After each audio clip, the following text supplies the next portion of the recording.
Hi guys, Sam here. I'm just doing a video today to highlight the importance of disputing and challenging irrational beliefs and adopting unconditional acceptance in regards to yourself, life, and others. I did a video last week explaining my personal journey and how far I've come and what helped me using the tools effectively, and I hope that can help you as well. So I'll go into some more detail now with hopefully how to do that and how you can use it as well. So going on to the reading list, on Rob's reading list, the first book on there, Rob introduced me it to 2019, summer 2019. I started the reading list, didn't have a clue what irrational beliefs were, how my thinking could cause anything to do with OCD, but let me explain that, and hopefully you can see as well, and work and practice on changing those beliefs and hopefully seeing some healthy results. So the first book is How to Stubbornly Refuse to Make Yourself Miserable by Albert Ellis. Proper game changer. Lifesaver, in fact. I get off the shelf now. Years to come, I'd have thought. I would really recommend reading that book and getting stuck in on that.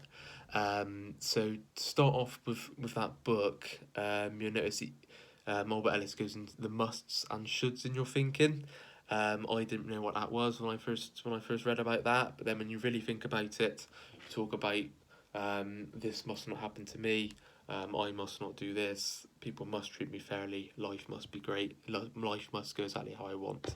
Now that then causes unhealthy negative feelings such as depression, anxiety, panic, rage. When you don't get what you want, which you won't, because life doesn't work like that. So if you change the desires and preferences, such as I prefer life to be how I want it to be, I'd much like people to treat me fairly and considerately. But if they don't, they don't. That's not awful. Might be very frustrating, but it's not the end of the world. I can live without their approval and liking, stuff like that, and just changing your unhealthy commands, demands, shoulds, musts, to healthy preferences and desires, and that would tend to over time, not overnight, gradually your negative, unhealthy emotions will start to fade, and your healthy positive or healthy negative emotions as well will get in there, but not causing that disturbance. I'll go into later detail what I mean by these healthy feelings. With these preferences, you've got the healthy feelings such as frustration, annoyance, regret, sorrow, and you've got the negative feelings of depression, panic, anxiety, rage, whatever. They're destructive, they're self-defeating, and if you stem from those beliefs of this is awful, this is terrible, this absolutely must not happen. So work to change those and changing your rational thinking to those desires and preferences, and those healthy feelings will begin to rise. The next point in that book that Albert Ellis mentions is the terribles and the awfuls that you'll notice in your thinking. So if you're telling yourself, if I did this, then that is awful, or if that happened to them or to me, then that's awful, that's terrible. That absolutely shouldn't happen because it's terrible. And changing it to, if it did happen, it wouldn't be ideal, but it's not terrible.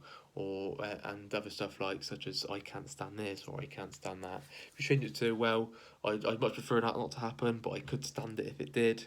And just getting rid of I can't stand it is dreadful, and it just leads to those unhealthy negative emotions.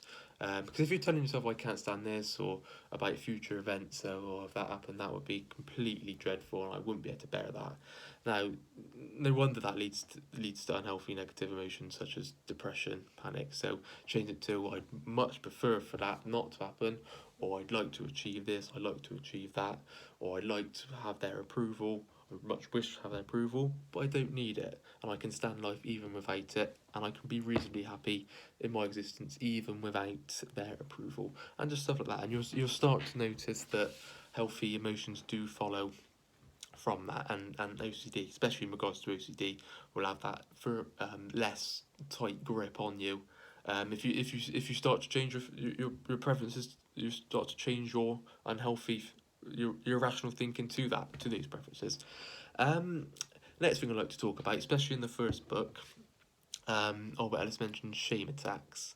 Let's just making a bit of a fool of yourself in public. I remember I did as an exposure. I wore a cap on the side just so I had a few funny looks or look at him sort of thing, and then just realizing in my thinking that the only thing that's causing the fear there is it'd be terrible if they thought negative judgment of me.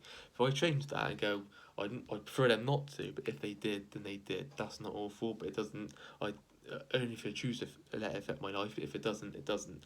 I much prefer them to like me, but if they don't, then that's frustrating. It's a bit inconvenient, but it's not the end of the world. I can still be perfectly happy, even without that. Um, so I hope you get the gist of what I'm saying there with those shame attacks, making a bit of a fool of yourself, and just no horror happens, no terrible thing happens. Only if you tell yourself that it is terrible. Um, and just knowing that controlling your emotional destiny, so you control your thinking, you control how you see things, you control your emotional response to events. To say if something quite inconvenient did happen to you, it's only your belief system telling you that it is awful, that it absolutely should not happen.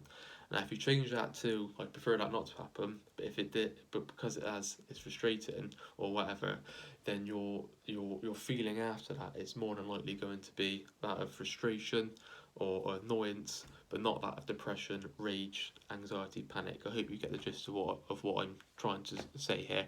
Um, okay, so the next thing that I like to move on to is the myth of self-esteem. I think is the second book on Rob's reading list.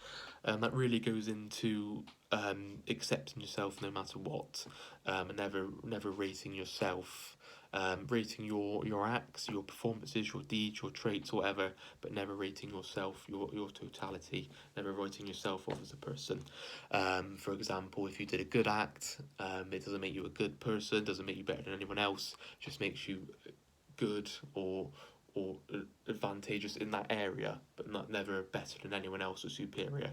The same with a bad act. If you did a bad act, doesn't make you a bad person, doesn't make you inferior, doesn't make you undeserving, doesn't make you can't ever be happy. Only if you told yourself that.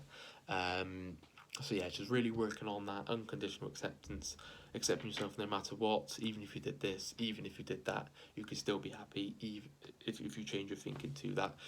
Accepting others and life itself.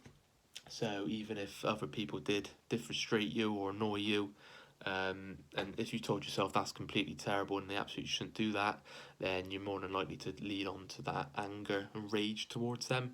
But if you say, oh, well, I prefer them not to, I'd really not like them to perform or to act like that, like act this way towards me. But if they do, they do. It is rather frustrating. It is a damn nuisance or is unfortunate, but it's certainly not awful. And your life's not over. It's not. That's it. Goodbye. It doesn't happen. It's just changing your thinking like that to scientific rational thinking. And it will do wonders.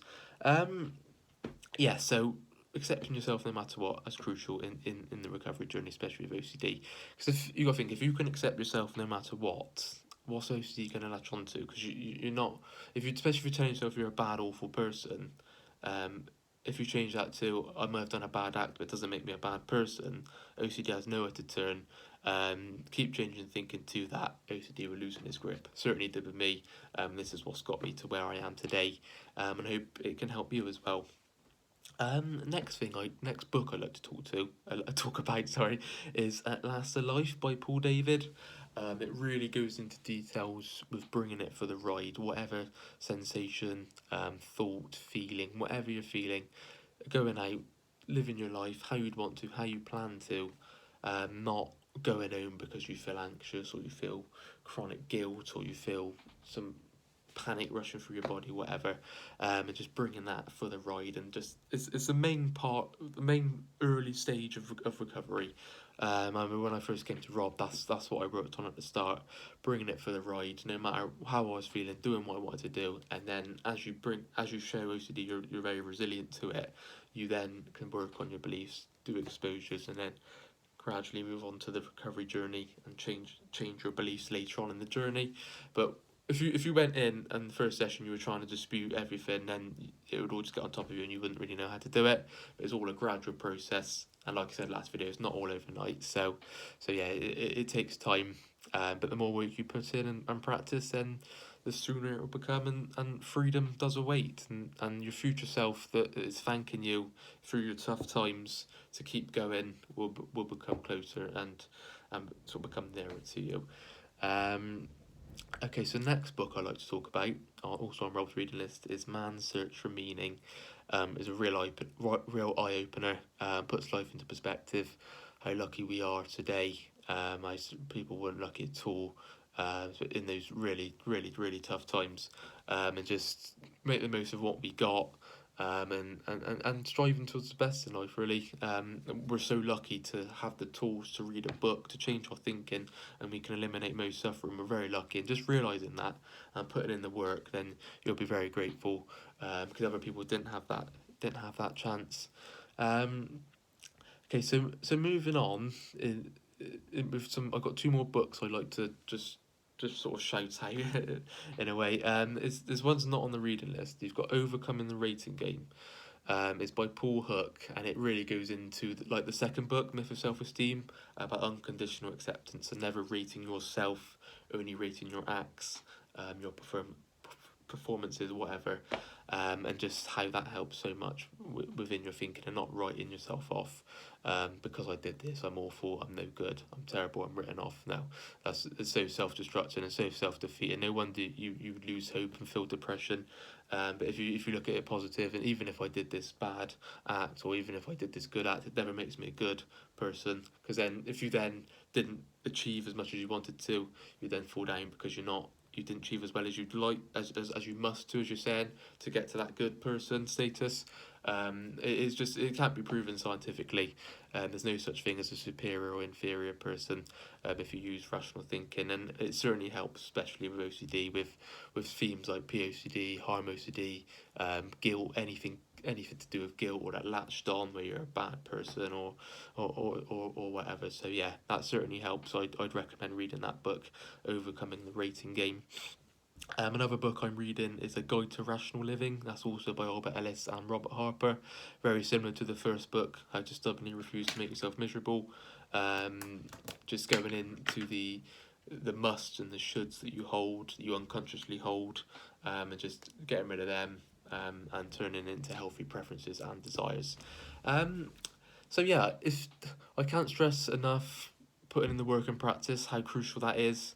It's not going to come overnight, and it's also not going to happen as soon as you dispute I'm free. No, it is it's a long process. It's a gradual process, and it takes persistence, and uh, I mean, I work, especially over lockdown, I've worked quite hard with these beliefs, and there's no rush as well. There's no urgency to I need to recover now. I need to recover now to enjoy my life. No, that's what I mean. I bring it for the ride, going out no matter how you feel, but also working on your beliefs. If you're struggling to do it, to just to identify them at start, maybe just don't try and I must remember everything that comes up. When you get the time, or try and make the time to dispute, write down what's really bothering you, change your perspectives around it, try and change it to healthy emotions, try and change it to rational thinking, and read that first book. It really explain in there what I mean by these musts and these shoulds that you unconsciously hold, and they mainly cause a lot of the suffering. I've really noticed it with mine. And that's it's got to me to where I am today. That and unconditional acceptance, accepting yourself no matter what. OCD is relentless and brutal. Even if you do hold these beliefs that I'm a terrible, horrible person, it won't let you off the hook with these chronic guilt. So if you can just change your thinking, that even if I did this, even if I did that, I'm a human that does bad or good acts or whatever, and I can work from these good acts, work from my mistakes to become a more competent in that area, but never writing myself off, never calling myself a bad, horrible person, or superior person, nothing like that.